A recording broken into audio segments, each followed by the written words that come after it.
వి gold trusted gold buyers. మీరు తాకట్టు పెట్టిన బంగారాన్ని విడిపించి ఈ రోజు ఉన్న మార్కెట్ ధరకు కొనబడును.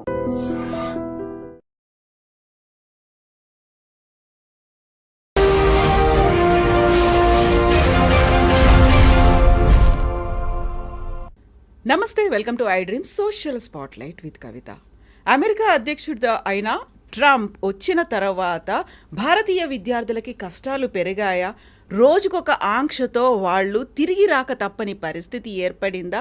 యాక్చువల్గా భారతీయ విద్యార్థులు అక్కడ ఎదుర్కొంటున్నటువంటి కష్టాలేంటి? అక్కడ న్యాయ సహాయం ఎలా పొందొచ్చు? ఎందుకని ట్రంప్ వారి మీద ఆంక్షలు విధించాడు? బోల్డ్ అని క్వశ్చన్స్ ఉన్నాయి, క్లారిఫికేషన్స్ కూడా అవసరం. మనతో పాటుగా ఉన్నారు ప్రముఖ అంతర్జాతీయ న్యాయవాది డాక్టర్ కావేటి శ్రీనివాస్ గారు. సార్ నమస్తే. నమస్కారం. ఎలా ఉన్నారు మీరు? బ్రిలియంట్. ఎలా ఉంది America? America is good, but కష్టాలు మన వాళ్ళకి. అమెరికాలో తెలుగు స్టూడెంట్స్ కష్టాలు ఏంటి సార్? యాక్చువల్గా బోల్డ్ అన్ని అనుమానాలు ఉన్నాయి, అందులో భయం అనేది ఎక్కువ ఉంది, ఆందోళన ఎక్కువ ఉంది. మా పిల్లలు వచ్చేస్తారేమో అనేటువంటి అసహనం, ఆతృత ఇవన్నీ మిక్స్డ్ కనిపిస్తున్నాయి. బట్ క్లారిఫికేషన్స్ అనేవి ఉండట్లేదు. ఏంటి, మీరేం చెప్తారు అసలు? ఫస్ట్ ఆఫ్ ఆల్ అమ్మ, మన స్టూడెంట్స్ ఎవరైతే అమెరికాలో ఉన్నారో, ఇది మీ వ్యూవర్స్కి తెలవాల్సింది ఏంటంటే, స్టూడెంట్స్ అక్కడ F1కు చదువుకోవడానికి వస్తారు. ఇక్కడ కన్సల్టెంట్స్, ఇమిగ్రేషన్ కన్సల్టెంట్స్ ఏమంటారంటే, మీరు ఒక సెమిస్టర్ ఫీజు కట్టండి, మిగతా సెమిస్టర్ ఫీజులు అక్కడ ఉద్యోగం చేసుకొని కట్టొచ్చు అంటారు. ఫస్ట్ ఆఫ్ ఆల్ మనకు తెలవాల్సింది ఏంటంటే, వాళ్ళకు ఉద్యోగం చేసుకునే అర్హత ఉందా? ఓన్లీ యూనివర్సిటీలోనే వర్క్ చేసుకునే అర్హత, అది యుఎస్లో. మరి కెనడాలో, ఇంగ్లాండ్లో, ఆస్ట్రేలియాలో వాళ్ళు క్యాంపస్ బయట పని చేసుకునే అర్హత ఉంది 20 hours. మరి యుఎస్లో అర్హత లేదు, బయట పని చేయడానికి లేదు. ఈ స్టూడెంట్స్ అంతా కూడా ఒక సెమిస్టర్ ఫీజు కట్టుకొని మిగతా సెమిస్టర్ల కోసం బయట ఏదో కష్టాలు పడి ఉద్యోగాలు చేసుకొని ఫీజులు కడతారు. ఇది ఒక ఇష్యూ మనకు తెలుసుకోవాల్సింది. మరి ఎప్పుడైతే బయట పని చేస్తుంటారో మరి కొన్ని నేరాలు జరుగుతూ ఉంటాయి. ఫర్ ఎగ్జాంపుల్, మన స్టూడెంట్స్ చాలామంది గ్రాసరీ షాపులు, అంటే ఏంటంటే కిరాణా షాపులు, జనరల్ స్టోర్లలో పనిచేస్తారు కౌంటర్లో. అందులో మరి సిగరెట్లు కూడా అమ్మాలి, సిగరెట్లు కూడా ఉంటాయి కదా. మరి ఇవన్నీ మన పేరెంట్స్కు తెలియదు. మరి ఆ సిగరెట్ అమ్మేటప్పుడు మైనర్కి అమ్మకూడదు. అంటే ఎవరన్నా వచ్చి సిగరెట్ కావాలంటే వాళ్ళ ఐడి చూసి అమ్మాలి. ఆ సిగరెట్తో పాటు బియర్లు అవి కూడా ఉంటాయి కిరాణా షాపులలోనే. సో వాళ్ళకు బియర్లు అమ్మేటప్పుడు కూడా వాళ్ళ ఐడి చూసుకొని జాగ్రత్తగా అమ్మాలి. ఫస్ట్ ఆఫ్ ఆల్ మన స్టూడెంట్స్కి ఆ గ్రాసరీ షాపులు, కిరాణా షాపులు, జనరల్ స్టోర్లలో పనిచేసే అర్హత లేదు. ఎందుకు? మీరు ఓన్లీ క్యాంపస్లో చదువుకోవాలి. కానీ ఇవన్నీ క్యాష్కు పనిచేస్తారు, అది నేరం. అదొక నేరం, అంటే ఇమిగ్రేషన్ నేరం. రెండోది, మీరు అక్కడ ఎవరికైతే మైనర్స్కు సిగరెట్లో లేకపోతే లిక్కర్ అమ్ముతారు కదా, అది రెండో నేరం. మూడోది, ఈ నల్లవాళ్ళు వాళ్ళు వచ్చేసి తుపాకులు పెడతారు, మాకు డబ్బులు ఇవ్వండి, లేకపోతే లిక్కర్ ఇవ్వండి, సిగరెట్ ఇవ్వండి, సామాన్లు ఇవ్వమని. సో వాళ్ళు వచ్చి గన్నులు పెడితే వీళ్ళు ఏం చేస్తారు, అంటే కొన్నిసార్లు వాళ్ళు అటాక్ కూడా చేస్తారు. అటాక్ చేసిన తర్వాత మాకు గ్రీన్ కార్డు కావాలి, యూవీసాల అప్లికేషన్ పెడతామని వస్తారు. ఫస్ట్ ఆఫ్ ఆల్ మీరు స్టూడెంట్గా వచ్చి బయట పనిచేసే అర్హతనే లేదు. మరి మీరు వయలేషన్ ఆఫ్ ఇమిగ్రేషన్లో. దాని తర్వాత ఇలాంటి అవకతవకలు జరిగితే మీకు వీసాలు వస్తాయా? రావు. సో ఇవన్నీ కూడా ఈ స్టూడెంట్స్కు కొన్ని తెలిసి కొన్ని తెలియక చేస్తారు. సో మన పేరెంట్స్కి కూడా తెలీదు, మా అబ్బాయి ఉద్యోగం చేస్తున్నాడు, మా అమ్మాయి చేస్తుంది అని. ఫస్ట్ ఆఫ్ ఆల్ మనం అడిగి తెలుసుకోవాల్సింది ఏంటంటే, మీరు క్యాంపస్లో చేస్తున్నారా, బయట చేస్తున్నారా? బయట చేస్తే వాళ్ళు క్యాష్ ఇస్తారు, ఇవన్నీ నేరపూరితాలే. సో అలాంటప్పుడు ఎప్పుడైనా పట్టుబడితే వీళ్ళ వీసాలు రద్దు అవుతాయి. ఇప్పుడు ఫర్ ఎగ్జాంపుల్, ఎవరికైనా మీరు సిగరెట్ అమ్మారు, మీరు లిక్కర్ అమ్మారు, పోలీస్ వాళ్ళు పట్టుకుంటారు. మిమ్మల్ని పట్టుకుంటే పోలీస్ స్టేషన్ తీసుకెళ్తారు.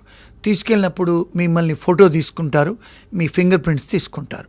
ఆ ఫోటో తీసుకొని ఫింగర్ ప్రింట్స్ తీసుకున్నప్పుడు మీరు నేరం చేశారు కనుక మీకు ఇమ్మీడియట్గా అక్కడ 28 ఏజెన్సీస్కు తెలుస్తుంది క్లౌడ్లో. అంటే ఒకసారి మన ఫింగర్ ప్రింట్ ఇచ్చామంటే ఇక్కడెక్కడైతే మీరు వీసా తీసుకుంటారో ఇండియాలో ఆ ఎంబసీకి తెలుస్తుంది, యుఎస్సిఎస్ వాళ్ళకి తెలుస్తుంది, బార్డర్ సెక్యూరిటీ వాళ్ళకి తెలుస్తుంది. ఇప్పుడు మనం ఎయిర్పోర్ట్లో ఇక్కడ కూడా ఇమిగ్రేషన్ ఆఫీసర్లు కూర్చుంటారు కదా ఇండియాలో కూడా, అక్కడ కూడా అలాగే కూర్చుంటారు. వాళ్ళందరికీ 28 ఏజెన్సీస్ తెలిసిపోతే వాళ్ళు ఏం చేస్తున్నారు, ఇండియన్ ఇక్కడ యుఎస్ ఎంబసీ వాళ్ళు మీరు అక్కడ పట్టుబడ్డారు కదా, వీసా క్యాన్సిల్ చేస్తున్నారు. ఇంకొక విషయం, మన స్టూడెంట్స్ ఇక్కడే ఇబ్బందులు ఎక్కడ జరుగుతున్నాయంటే, ఇండియాలో కార్లలో, మోటార్ సైకిళ్ళల్లో లైసెన్సులు లేకుండా కారు నడిపేస్తారు. ఇక్కడ మోటార్ సైకిల్ నడుపుతారు, తాగి నడిపిస్తారు. ఎవడన్నా ఆపితే పోలీసు వాడిని బెదిరియటమో లేకపోతే డబ్బులు ఇవ్వటం ఏదో చేస్తారు ఇక్కడ. అదేవిధంగా అక్కడ చేస్తారు వాళ్ళు, తాగి నడపటం. అమెరికాలో తాగి నడిపిస్తే చాలా సీరియస్ అఫెన్స్ అన్నది. అఫెన్స్ అయినప్పుడు వాళ్ళు ఏం చేస్తారు, పోలీసు వాళ్ళు మిమ్మల్ని అరెస్ట్ చేస్తారు. అరెస్ట్ చేస్తే ఏమవుతుంది, మీ వీసా రద్దు అవుద్ది. రెండోది, మీకు రేపు H1 రాదు. మూడోది, రేపు మీకు ఉద్యోగాలు వెళ్ళినప్పుడు మీ ఫింగర్ ప్రింట్ తీసుకొని మీ క్రిమినల్ బ్యాక్గ్రౌండ్ హిస్టరీ తీసుకుంటారు. తీసుకున్నప్పుడు ఉద్యోగాలు కూడా రావు. మీకు ఎవరైనా పెళ్లి చేసుకుంటే గ్రీన్ కార్డ్స్ కూడా రావు. ఎంత ఇబ్బందులు జరుగుతాయి చూడండి. ఇవన్నీ జరుగుతున్నాయి స్టూడెంట్స్కి. అంటే ఎవరు జాగ్రత్తగా ఉండాలి? Buyer be aware. మనం అవేర్నెస్తో ఉండాలి. I don't know the law is not a defence. నాకు లా తెలీదు అనేది డిఫెన్స్ కాదు. So you have to know the law of the land. ఇవన్నీ కూడా ఇబ్బందులు జరుగుతున్నాయి. సో ఏం చేశాడు ఈ మధ్యకాలంలో ట్రంప్? ఇలాంటి ఎవరైతే అరెస్ట్ అవుతారో అమెరికాలో, చిన్న చిత్క అంటే మీరు స్పీడింగ్ చేస్తున్నప్పుడు కార్ పట్టుకున్నా కూడా, మీకు డ్రైవర్ లైసెన్స్ లేకున్నా పట్టుకున్నా, మీకు కార్ ఇన్సూరెన్స్ లేకుండా నడిపితే కూడా అఫెన్స్ అక్కడ. ఇప్పుడు మన దగ్గర ఇక్కడ ఇన్సూరెన్స్ పాలసీస్ రెన్యువల్ చేసుకోకుండా నడిపిస్తారు. పోలీసు వాళ్ళు పట్టుకున్నా ఏదో ఇన్ఫ్లుయెన్స్ చేస్తారు, అది చేస్తారు, వెళ్ళిపోతాం. అమెరికాలో మీరు కారుకు ఇన్సూరెన్స్ లేకుండా నడపటం నేరం. సో కారు మీకు ఏం చేస్తారు, కొన్నిసార్లు మాకు ఇండియా డ్రైవింగ్ లైసెన్స్ ఉంది, మాకు ఇంటర్నేషనల్ లైసెన్స్ ఉంది, మేము నడుపుతామంటారు. అది నడిపినా కూడా నేరమే. మరి నేరం అయితే మీ వీసాలు రద్దు అవుతాయి. సో ఇలాంటి వీసాలు ఎవరైతే రద్దు అయినాయో, లేకపోతే ఎవరైతే అరెస్ట్ అయ్యారో, ట్రంప్ గారు వచ్చిన తర్వాత ఏం చేశారు, ఎవరైతే అరెస్ట్ అయ్యారో వాళ్ళ వీసాలన్నీ క్యాన్సిల్ చేయండి అని, రివొకేషన్ చేయండి అని ఒక ఎగ్జిక్యూటివ్ ఆర్డర్తో వచ్చాడు. సో ఇప్పుడు ఇక్కడ అన్ఫార్చునేట్ థింగ్ ఏంటంటే, అందులో 80% ఆఫ్ అమెరికాలో ఇంటర్నేషనల్ స్టూడెంట్స్ అంతా ఇండియన్సే. అందులో మన తెలుగు వాళ్ళు majority. So because 80% of Indian students are Telugu people and south Indian people, వీళ్ళ వీసాలన్నీ రద్దయ్యాయి. అంటే ఒక ఇండియన్స్వే రద్దయ్యాయా? కాదు, చైనా వాళ్ళే రద్దయ్యాయి, కొరియన్స్ వాళ్ళే రద్దయ్యాయి, అందరి అయ్యాయి, జపనీస్. అది చాలా మైనర్ పర్సంటేజ్, కానీ ఎక్కువ పర్సంటేజ్ మన ఇండియన్స్వే. ఇదొక ఆస్పెక్ట్ స్టూడెంట్స్వి. సో మన వాళ్ళు ఏమనుకుంటున్నారు, మన మీద ఉక్కుపాదం మోపాడు ట్రంప్ అని ఒక మిస్నామర్, ఒక మిస్ఇన్ఫర్మేషన్. ఆయన ఒక మన మీద టార్గెట్ చేసింది లేదు అక్కడ. ఎవరైతే నేరం చేస్తారో మన దేశంలో ఉండొద్దు, ఒకవేళ వాళ్ళు గ్రీన్ కార్డ్ హోల్డర్లు అయినా H1 వాళ్ళైనా. ఇప్పుడు ఇంకొక ఆస్పెక్ట్ ఏంటి, చాలామంది మన వాళ్ళు ఐటీ కంపెనీ ఉద్యోగాల కోసం అమెరికా వస్తారు. ఇంకొక మంచి న్యూస్ ఏంటంటే 82% ఆఫ్ ఐటీ వర్కర్స్ మన వాళ్ళే, మన తెలుగు వాళ్ళు, మన సౌత్ ఇండియన్స్ మన వాళ్ళే. ఎందుకంటే ఎంటెక్లు బీటెక్లు చదివి వస్తారు. మరి మన వాళ్ళే ఐటీ ఇండస్ట్రీని కంట్రోల్ చేస్తారు అమెరికాలో. ఈవెన్ ఐటీ కన్సల్టింగ్ కంపెనీస్ ఉద్యోగస్తులు కూడా, ఇప్పుడు వైస్ ప్రెసిడెంట్స్ కూడా మన వాళ్ళే ఉన్నారు, తెలుగు వాళ్ళు. వీళ్ళు H1Bలో ఉన్నప్పుడు వీళ్ళు తాగి నడిపిస్తారు కొన్నిసార్లు కారు. నడిపినప్పుడు అరెస్ట్ అవుతే వాళ్ళ H1B క్యాన్సిల్ అవుద్ది. రెండొక పెద్ద ప్రాబ్లం ఏంటంటే, భార్య బిడ్డలను తీసుకొస్తారు. మరి ఇండియాలో పెళ్ళాన్ని కొడితే ఆ పెళ్ళాం పోయి పోలీస్ స్టేషన్ చెప్పదు. అక్కడ పెళ్ళాన్ని కొడితే పెళ్ళాం పోలీస్ స్టేషన్ ఫోన్ చేసినా, ఇంటి పక్క వాడు ఫోన్ చేసినా, లేకపోతే బిడ్డలను కొట్టినా బిడ్డలు పోయి స్కూల్లో చెప్పినా పోలీసు వాళ్ళకు ఫోన్ చేస్తారు. వాళ్ళు చేస్తే భర్తను అరెస్ట్ చేస్తారు. అరెస్ట్ చేస్తే మీ మీద నేరం ఉంది కనుక దీన్ని మారల్ టర్పిట్యూడ్ అఫెన్సెస్ అంటారు. మీ వీసా క్యాన్సిల్ అవుద్ది, H1B వీసా, మీరు జైలుకు పోతారు. ఏమవుద్ది, H1B వీసా పోతే వైఫ్ H4 పోద్ది, పిల్లలు H4 పోద్ది. మరి భార్య బిడ్డలను చూడటానికి కూడా ఆస్కారాలు ఉండవు. వాళ్ళు రిస్ట్రైనింగ్ ఆర్డర్ ఇస్తారు జడ్జెస్. ఇవి అందరూ ఏమనుకుంటారంటే మన వాళ్ళ మీదే చేశారని. కానీ మనం ఎందుకు చెయ్యాలి మరి నేరాలు? ఇవన్నీ ఇలాంటి పనులు చేస్తారు H1B వర్కర్స్. ఇంకొక విషయం ఏంటంటే, ఈ మధ్యకాలంలో, అంటే అంతకుముందు కూడా లా ఉంది, ఎవరైతే గ్రీన్ కార్డ్ హోల్డర్లు లేకపోతే స్టూడెంట్స్ లేకపోతే H1B వర్కర్స్ ఎవరైనా షాపులలో దొంగతనాలు చేస్తే, షాప్ లిఫ్టింగ్, దాన్ని మారల్ టర్పిట్యూడ్ అఫెన్సెస్ అంటారు. అంటే లార్సని, దొంగతనం చేయకూడదు. అంటే మీకు తెలుసు అది మీ వస్తువు కాదని, మీరు దొంగతనాలు చేస్తున్నారు. మరి దొంగతనం చేస్తే కూడా వాళ్ళు అరెస్ట్ చేస్తారు, ఫింగర్ ప్రింట్స్ తీసుకుంటారు. H1B వర్కర్ అయినా, గ్రీన్ కార్డ్ హోల్డర్ అయినా, లేకపోతే స్టూడెంట్ వీసా అయినా, లేకపోతే విజిటర్ వీసా అయినా, మీ వీసాలు రద్దు చేస్తారు, మిమ్మల్ని ఇంటికి పంపిస్తారు. సో మరి ఇది ఎవరు తప్పండి? మన తప్పు. మనమేమో మీ మీడియా వాళ్ళు లేకపోతే అందరూ పేరెంట్స్ అన్ని ఇండియన్ గ్రూప్స్ అంతా ఏదో ఇండియన్స్ మీద ఉక్కుపాదం మోపాడని అనుకుంటాం. కానీ ఇవన్నీ లాస్ ఆల్రెడీ ఉన్నాయి, కానీ ఎన్ఫోర్స్మెంట్ చేస్తున్నాడు ఆయన. అంటే ఇప్పుడు చాలామంది లక్షల వేల మందిని ఎవరైతే క్రిమినల్ కేసులు hard core criminals south America అటు ఉన్న వాళ్ళందరినీ పంపించేశారు కదా, గౌతమాల వీళ్ళందరినీ. మరి లక్షల వేల మందిని పంపించేశాడు. ఇప్పుడు మన వాళ్ళని కూడా పంపిస్తున్నాడు. ఇప్పుడు ఇంకొక ఇష్యూ ఏంటంటే, మన వాళ్ళకి చాలా విషయం తెలియదు ఏంటంటే, తెలుగు వాళ్ళు కూడా బార్డర్ క్రాస్ చేసి వచ్చారు గతంలో కెనడా నుంచి. చాలామంది లక్షల మంది ఇండియన్ స్టూడెంట్స్ కెనడాకు స్టూడెంట్ వీసాలు తీసుకొని మరి చదువుకోవడానికి వెళ్ళిన వారు చదువుకోవాలి కదా, రోడ్డు మీద బార్డర్ క్రాస్ చేసి అమెరికాకు వస్తున్నారు. వస్తే వాళ్ళు కూడా పట్టుబడితే వాళ్ళని కూడా డిపోర్ట్ చేస్తున్నాడు. అంతకుముందు బైడెన్ ఉన్నప్పుడు వీళ్ళందరూ లోపలికి వచ్చారు, ఇప్పుడు ఎవరు వచ్చినా అరెస్ట్ చేసి పంపిస్తున్నారు. ఇప్పుడు ఇంకొక పెద్ద స్కామ్ ఏంటి మన ఇండియన్ దాంట్లో అంటే, వచ్చేసి పొలిటికల్ అసైలం ఫైల్ చేస్తున్నారు. ఎవరు? స్టూడెంట్సే కానీ, H1B కానీ, విజిటర్స్ కానీ. మరి మన దేశంలో ఏదైనా ఇప్పుడు మనం పొలిటికల్ అసైలం ఫైల్ చేసుకోవచ్చా? ఇప్పుడు కశ్మీర్లో అంటే ఇప్పుడు ఆ పాకిస్తాన్ వాళ్ళు చేయటం వల్ల అయింది, కానీ పీస్ఫుల్ కంట్రీ కదా. ఇప్పుడు తెలంగాణలో ఆంధ్రాలో ఏమైనా ప్రాబ్లమ్స్ ఉన్నాయా?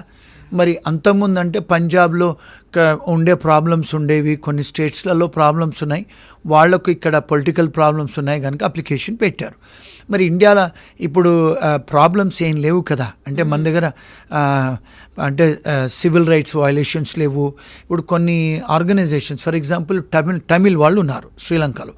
అప్పుడు తమిళ్ టైగర్స్ ఉన్నప్పుడు వాళ్ళకి ఇబ్బందులు జరిగాయి. సో మన ఇండియా కూడా మనం అసైలం ఇచ్చాము. ఇప్పుడు రోహింగాస్ వచ్చారు మన బంగ్లాదేశ్ నుంచి, మనం ఇచ్చాము పొలిటికల్ అసైలము.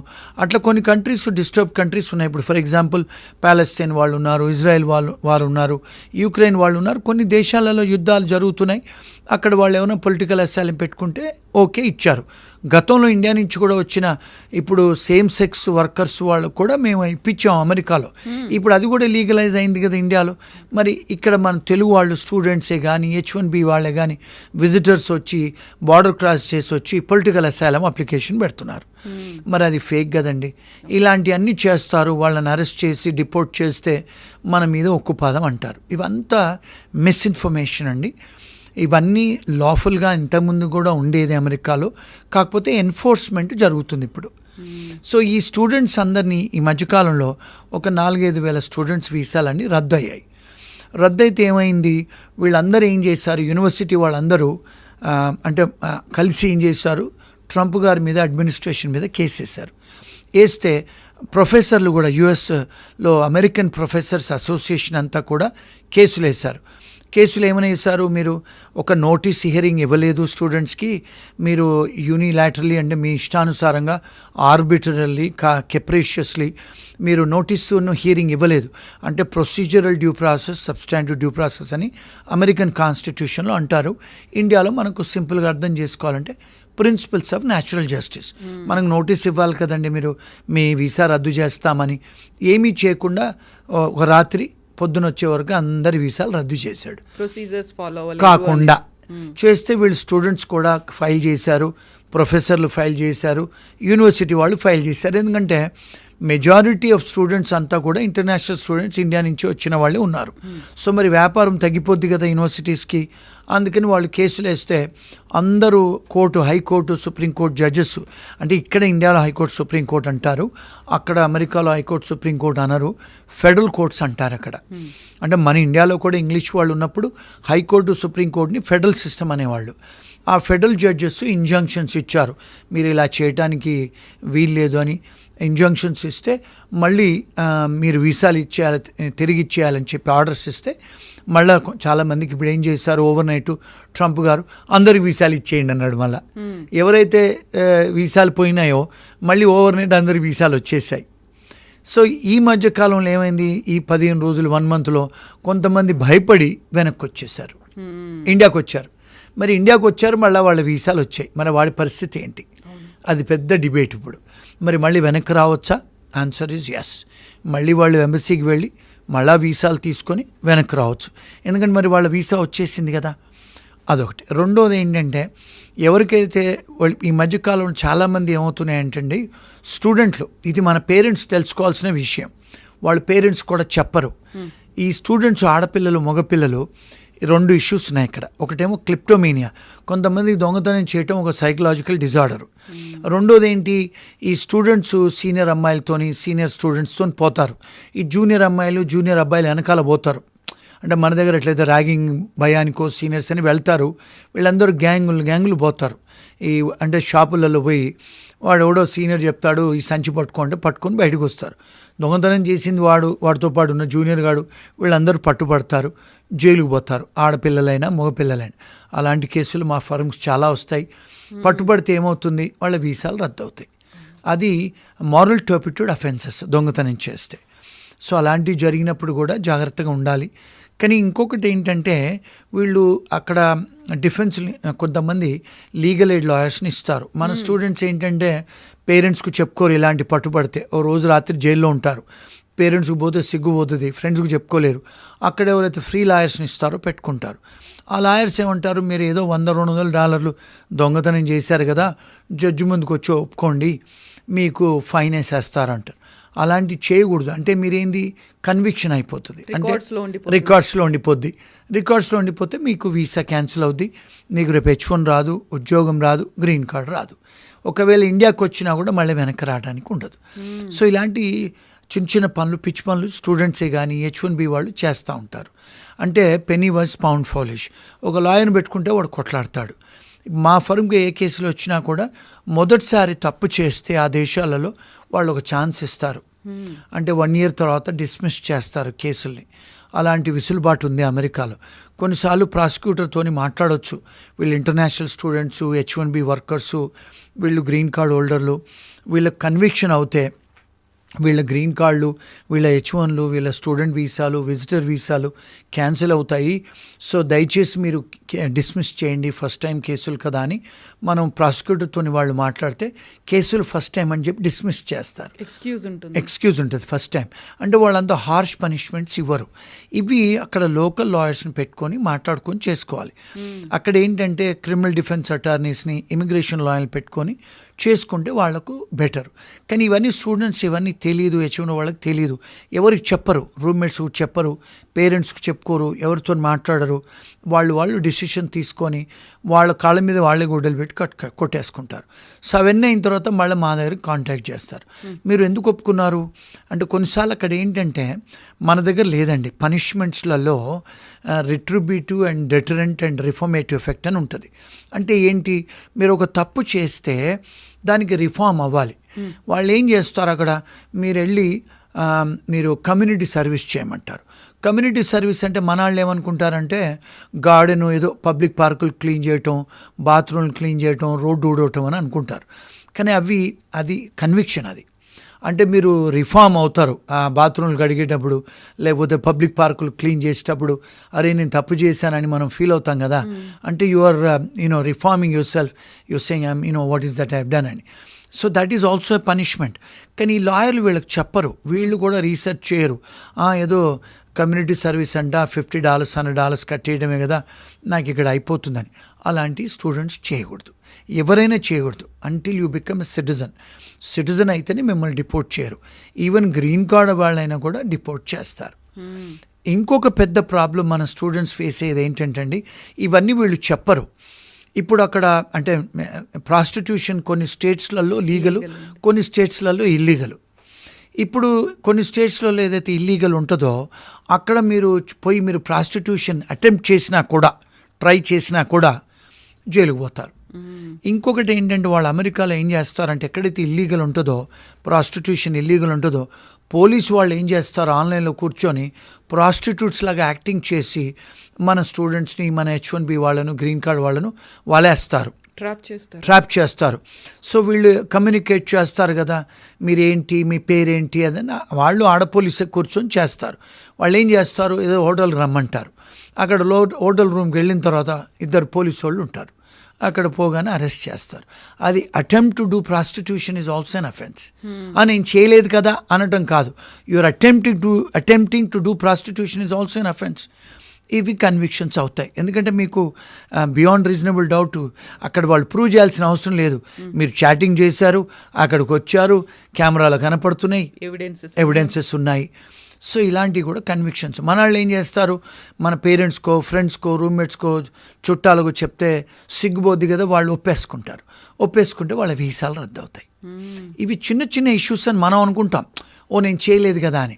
మరి పెద్ద ఎఫెక్ట్ కదండి. సో ఇలాంటి ఇష్యూస్ కూడా మా దగ్గరకు వస్తూ ఉంటాయి.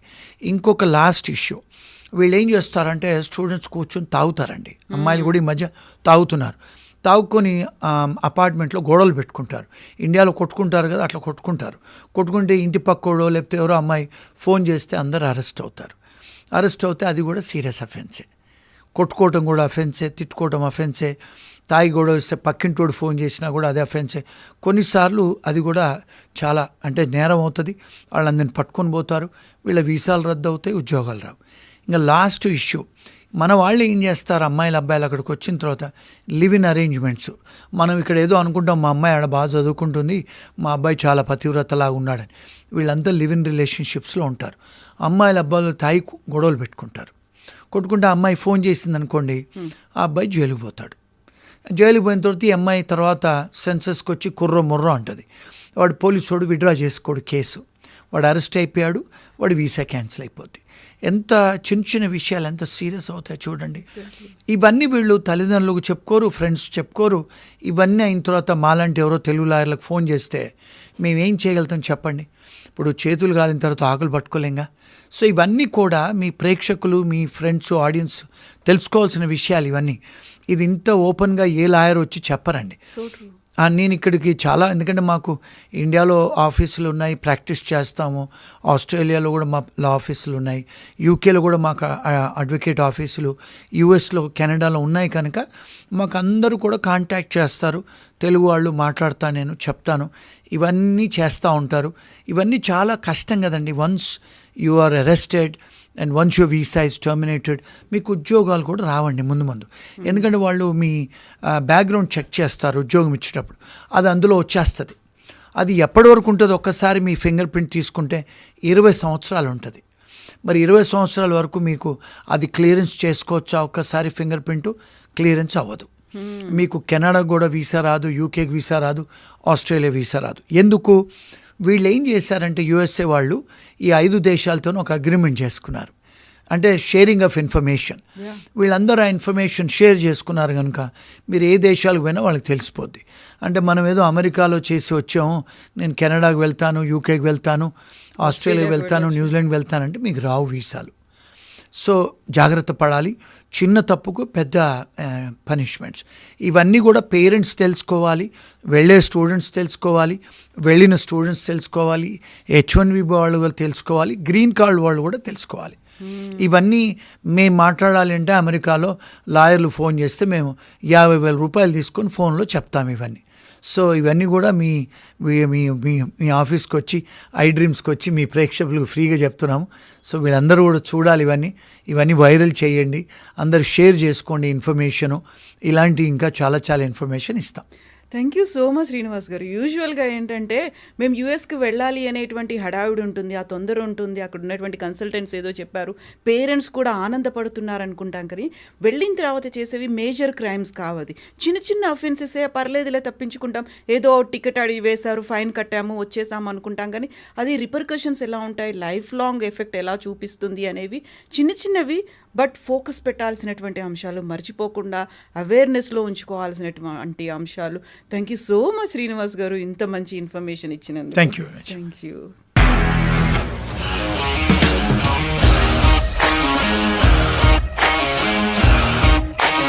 ఇండస్ట్రీలో కమిట్మెంట్ ఇష్యూస్ వస్తే నీకు కూడా వచ్చినట్టు? మార్నింగ్ తీసుకెళ్ళాలంటే కొట్టి పడేస్తారు.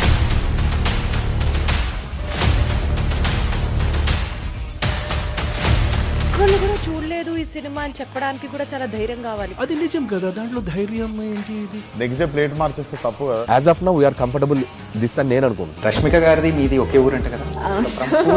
నీకు కోపం వచ్చిందంటే బాగా తిట్టేత్తరా? తిట్టేద్దామండి.